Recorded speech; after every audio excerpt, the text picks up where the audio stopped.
Hello,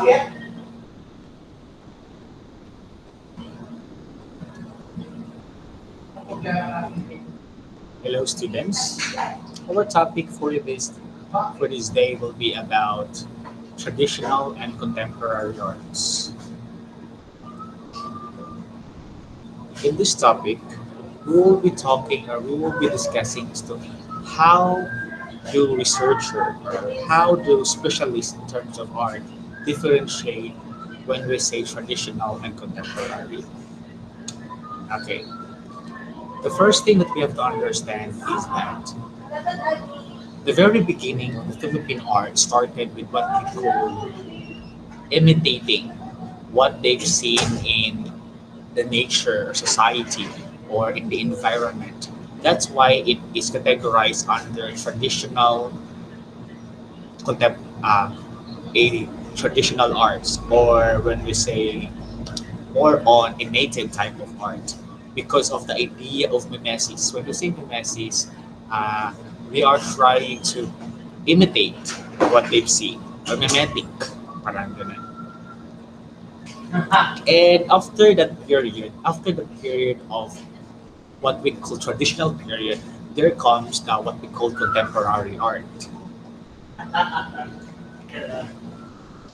The art of the Philippines refers to the works of art that have developed and accumulated in the Philippines from the beginning of civilization in the country up to the present era. So it means that uh, whatever art that the Philippines is having right now, the roots of it are really coming from the past years, from our native people, from our native artists or indigenous group of people who are really doing some sort of art or artifacts that until now are still present. The inspirations on the enhancement of the Philippine arts in the pre-colonial era were usually the belief system of the native people in the natural world.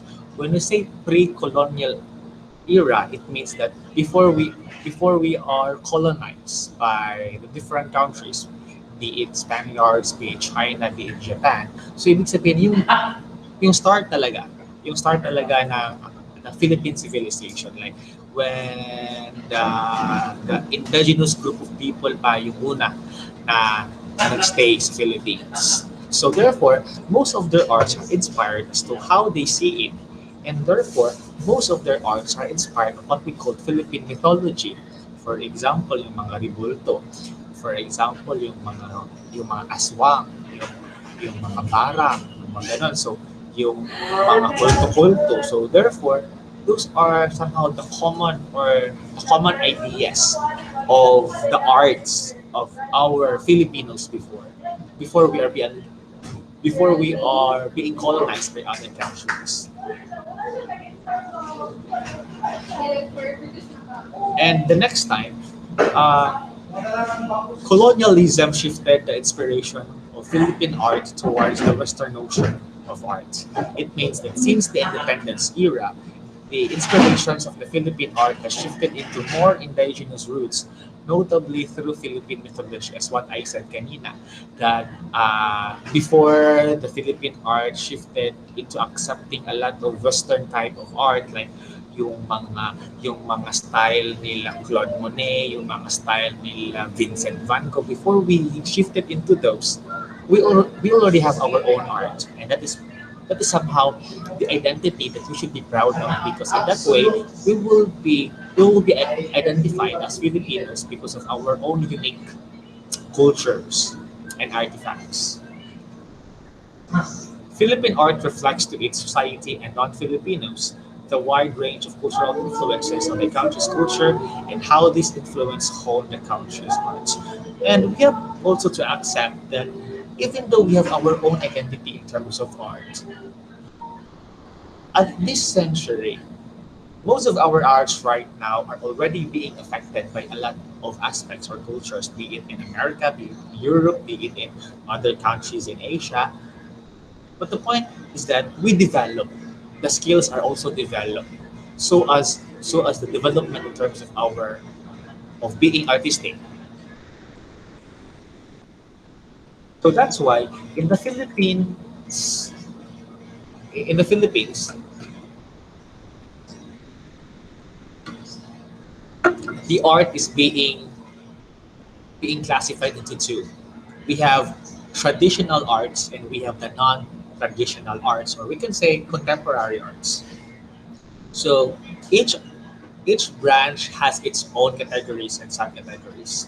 So the first one for the traditional arts in the Philippine law, we have here the third highest rank that we can attain for being an effective Filipino in the form of art is to attain this award, which is Gamata or Gawan sa Manilitan ng Bayan, which is this award is only given to people who are really into doing indigenous or traditional arts. But later on, in our next discussion or lessons, I will be explaining much deeper about Gamata. But this time, I will only be talking more as to what are these categories under traditional arts. Philippines is the home of the various traditional arts. These are arts that have been handed or passed down from master craftsmen or craftsmen to their apprentices. Most are learned informally and usually produced in indigenous communities, reflecting history and culture. So, here it goes. The term traditional and folk may be used interchangeably to refer to those aspects of learned behavior that are transferred through word of mouth or by following an example set within a cultural group. So it means that most of the evolution of art in the Philippines are not really into because of the idea nga agi sila of school or ning or ning agi sila og rigorous process into understanding that skill, but rather it's more on imitation. Kung sa ilang nakita sa ilang mga dato, kung sa ilang mga nakita silang mga chieftain, sumoto ilang mga ibang follow. And also, traditional art is learned from family or community members and is passed along through generation, with each artist remaining true to time-honored methods or techniques, yet free to add personal creativity to the process. Ibig sabihin, what you've done could still be called a traditional art if you followed the traditional process, which has been utilized from the very beginning of that art until today. And the very first or the very common theme that most traditional artists are employing in their art is what we call animism. We say animism, it is to see, is to see something from the surrounding, some sort of idea or reference for gods or goddesses na maampuan, pwede nila ma-praise, pwede nila mahulog as inspiration. Doon sila magsamba. Ingana. So one of the best example of this is the bulol of the Ifugao. This picture depicts nga mao ni ilang ginagamit pag pag mag-pray sila for good harvest, for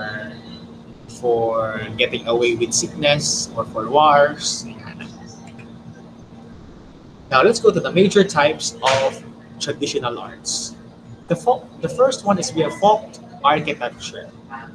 Folk architecture, it is about including but not limited to stilt houses, land houses, and area houses. So we see stilt houses, yung di na gid siya di na gid siya matanggal, like established siya sa land, like sa bahay.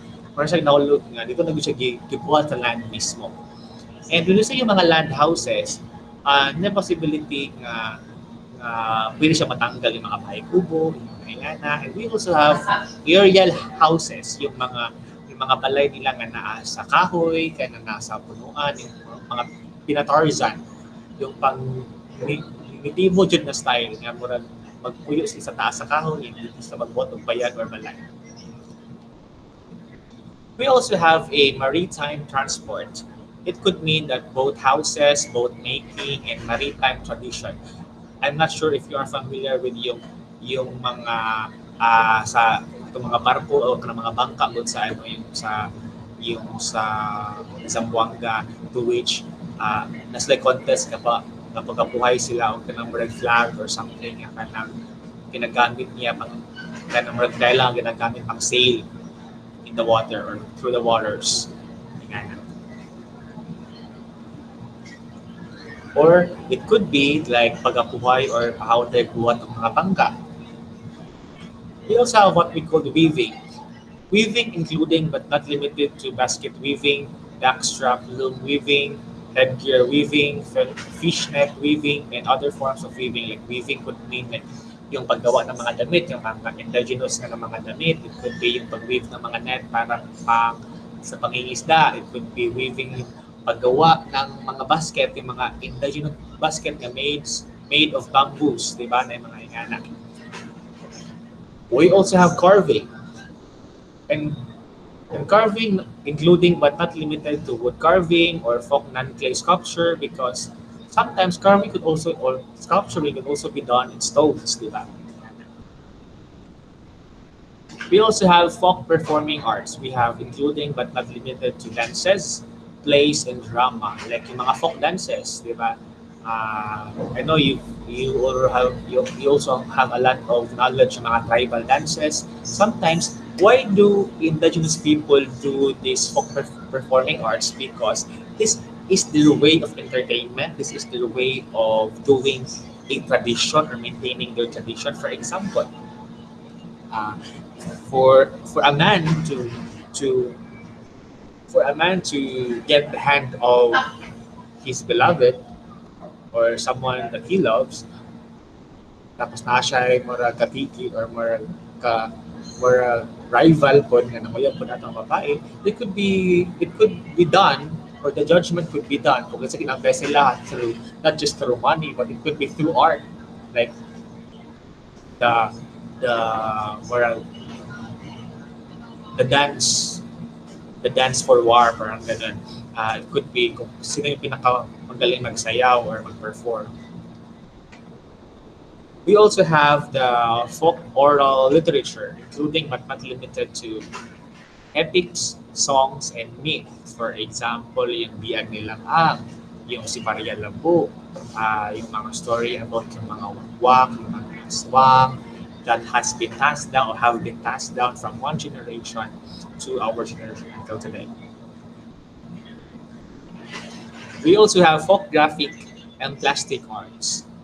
Don't you worry because we will be talking about much out of it on our next discussion. So we have here what we call including but not limited to calligraphy, tattooing, folk writing, folk drawing, and folk painting. Uh, it means that they are trying to use tattoos or they're trying to paint more on the idea of visual art siya, pero uh, in a form of hand hand skill, like yung mga drawing skills, di ba? So why do our indigenous people love doing yung mga tattooing? Because for them it shows the history. It shows the history of their bravery, their bravery, their experiences as a tribal member or as a warrior or as a chieftain. Yan. We also have ornament, textile, or fiber art. It means that it talks about hat making or mask making or accessory making or ornamental metal crafts. Lahat. Ipagawa ng mga basket, paggawa ng mga hats, paggawa ng ah, yung mga sword, yung mga weapons. It could be under this one. We also have pottery, including but not limited to ceramic making, clay pot making, and folk clay sculpture. Before, wala pang maslay ref. So most likely, ang kaning mga pots nila, wala nilang ginagamit para mag-store sila of food, water, and other resources that could be utilized for daily living or for daily survival. And the last one is other artistic expressions of traditional culture, including but not limited to non-ornamental metal craft, martial arts, supernatural healing arts, medicinal arts, and constellation tradition. For example, yung mga quack doctors nila, ah, yung mga yung mga way of saba yung mga martial arts nila, yung arnis, yes, and and arnis could be one of the example of it. We also have a non-traditional art, or we have the contemporary art, which could be that in the Philippines we also have an award for this. It is called a National Artist Award, which is equal to Gamaba or Gawad sa Malilikhanan or Gawad Malilikhanan Bayan. So also, I will also explain this one on our next discussion. But as of the moment, I will only be talking more on its subcategories or examples. So these non-traditional arts, these are now our evolutionary arts nga atong ginagamit na nga nga apektado na siya because of the influence of the Western cultures or Western cultures such as Asia, saba, Europe or America, and other countries nga ano, ano. So one difference that we have to understand about the two of between traditional and non-traditional is that, or contemporary, is that traditional is bounded by culture, but contemporary is not bounded by any standards because it encompasses anything as long as the artist sees it as a creative or a unique type of art. Contemporary art revolves around the feelings and the thoughts of the artist and messages to his or her audience. Therefore, since it's not bounded in the culture, it's more bounded on the emotional aspect of the artist itself as to what is this emotion that he is trying or the message that he or she is trying to deliver among the people. It uses a wide variety of materials, media techniques, and styles. It is characterized by being conceptual, innovative, expressive, and experimental compared to traditional art.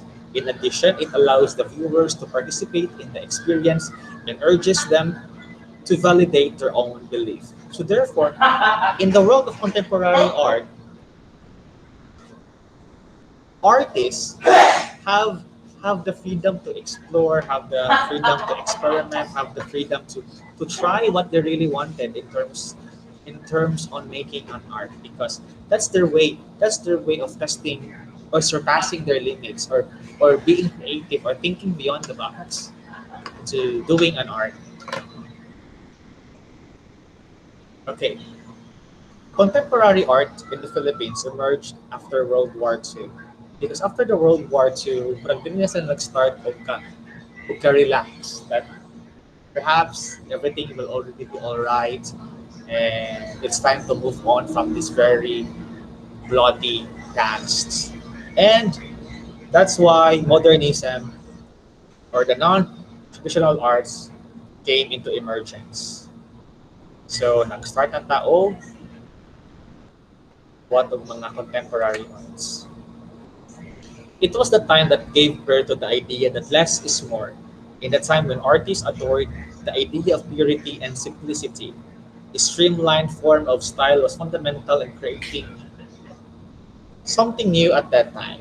Because most of the arts before the emergence of contemporary, they are very into the standards, kung sa ang process. And after the World War II, people think nga, anong butangan mo na to restriction ng art, di ba? Anong butangan mo na to o ka ng limitation kung saan lang pwede ito mabuhat. We not go beyond it. And that is why contemporary or modern arts existed. Contemporary art, unlike traditional art, can be found anywhere like schools, side streets, train or bus stations, shopping centers, or parks. It is not confined in a museum. It functions in in a global society that is culturally diverse and technology oriented and provides instances for people to reflect and respond to the contemporary social concerns and issues pertinent to themselves and to the world.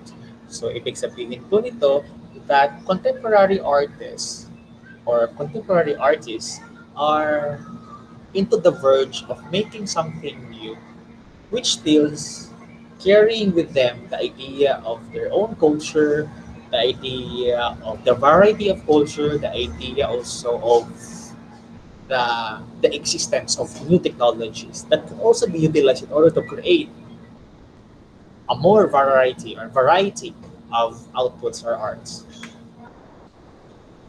Contemporary art challenges tradition. If traditional artist art consists of portraits, landscapes, still life, and human interest, most as naturally as possible. So yung most of the outputs of the traditional artists are found in the frame, di ba? Naka-frame, naka-bond paper, or naka-sculpture yun. So yung, ano, yung mga usual output sa mga traditional artists. But in the contemporary artists, it's mixed. You would never know as to what these contemporary artists are thinking. So, so therefore, they are combining a lot of styles. They, they want to try something that they could that they might think that might create a very creative output. Uh, and I know you've know a lot of artists, right? Na-share sa inyo ang gamit sila ng dugo, gamit sila ng ipon, gamit sila ng buhok, gamit sila ng bato. Because I don't know. People are really creative, and very blessed with that aspect. So these are now the major types of non-traditional arts. The first one is we have dance, di ba? In the non-traditional arts, uh, we come to understand that during this period, it already evolves to a lot of aspect. We have contemporary art, dance, we have hip hop, we have jazz, uh, we have a lot festivals and all. So it could be. We also have music. Before our before the music, before our in traditional are very solemn, but right now we have hip hop, we have rock, we have medley, we have a lot. And the topics of those songs or music is encompassing to different aspects. Not just about family, not just about culture, not just about that. It also talks about yung mga vulgar ideas, such as sex, such as money, such as corruption, a lot of aspects. We also have theater.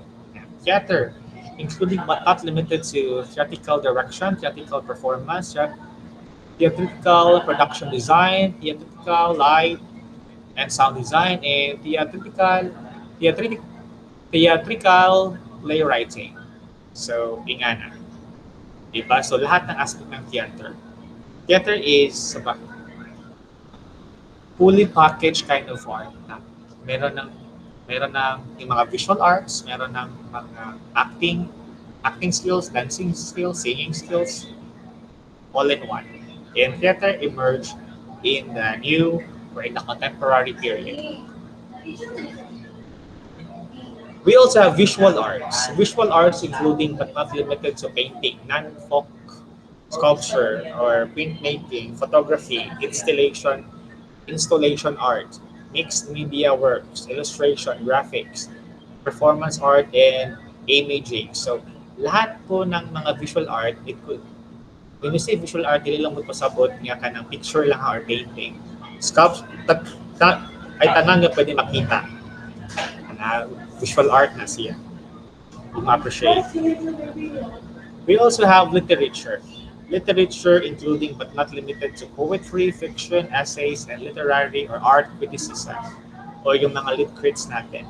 So we already have a lot of Philippine authors who became known not just in the Philippines but also in the other countries because of their literature.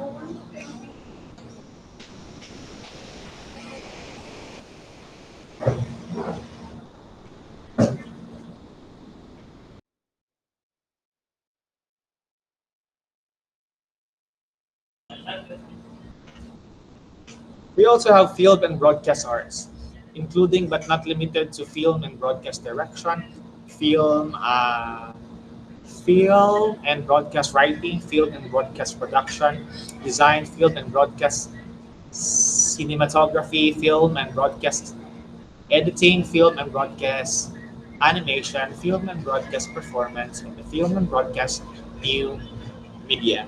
So, ibig sabihin po nito, when we see film and broadcast, it could mean yung lahat ng aspect na about media, broadcast art. It could be newscasting, mga movies, series, teleserye, soap operas, di ba? So, uh, I would like to share to you one idea about anong gitawag mo na siya o soap opera, di ba? So, tawag siya og soap opera because, funny ang reason, it's because of advertisement. Before class, during pa sa mga past years pa, when they have performances, like yung mga stage performances, na nag idea nga, nag mga linkage or ano yung mga company nga gusto makipag-partner para mas mudako ang scope or para mas musikat pa mo. Magana ba? Para mas musikat pa yung performance. But in return, you will advertise their product. And then during that time, during class, ang pinaka-known na mga product daw is yung mga soap such as Tide. So therefore, since kanang ginabuhat man nila na siya nga strategy kay para ang mga tao kay mo tanaw pag sila sa ilang ginaputol-putol no. So sa pagputol-putolan na katong mga bakante nga mga time bago ang next nga scene is that mag-advertise sila. And ang ilang mga ginapang-advertise are usually mga soap products. So gitawag na siya until now og soap opera. Isa kong dili na good ingon nga soap lang ang gina-advertise sa TV because karon nagka na kayo yung mga ginapa-advertise dili lang kay soap na yung mga beauty products, na yung mga shampoo, na yung mga milk, so on and so forth. So mo to siya, fun fact. We also have architecture and allied arts, including but not limited to non-folk architecture, interior design, landscape architecture, and urban design. Uh, so yung mga gusto na mga people na gusto magkuha ng architecture, they could be nominated as a national artist if they will be making an extraordinary design. But it's very hard. But still, if you really have the passion into doing what you really love, so you will be able to accomplish it. Not, not maybe today, but soon. Right? So, and we also have design, including but not limited to industrial design or fashion design. Ibig sabihin po nito is that design means, unlike sa interior design which talks about the interior part of the house or of the building, but when we say design as general, it means that like dressmaking, uh, technology making, furniture making, and a lot more of designs ang pwede mabuhat. So, contemporary art challenges tradition, di ba? Because tradition is still there, but people don't want to live their life just following kung sa lang din ang naa lang. They don't want to be stagnant. That's why people really wanted to think of something, always thinking of something for the betterment of the people because the need of the people is also changing, di ba? So as the ideas. So that's why a lot of ideas are evolving that would cater the needs or the satisfaction level of the people. So if traditional artists art consisted of portraits, landscapes, and still life, so di ba, most of the contemporary artists are into combination. Although I already shared this sa inyo kanina. So, I guess that's it for this meeting. So, for for your activities, I will just be finalizing it and just be updating you once na siya para at least mag-guide mo kung sa inyong buhaton or kung sa inyo ma-accomplish with the time period nga ako i-set for you. So, thank you so much and have a great day. If you have questions, by the way, You can just chat me, sir, basta to imo ang, ano sir, ang, basta imo ang pasabot ani sir, or sa ba, mga dili klaro. Ha? Thank you, and once again, have a good day.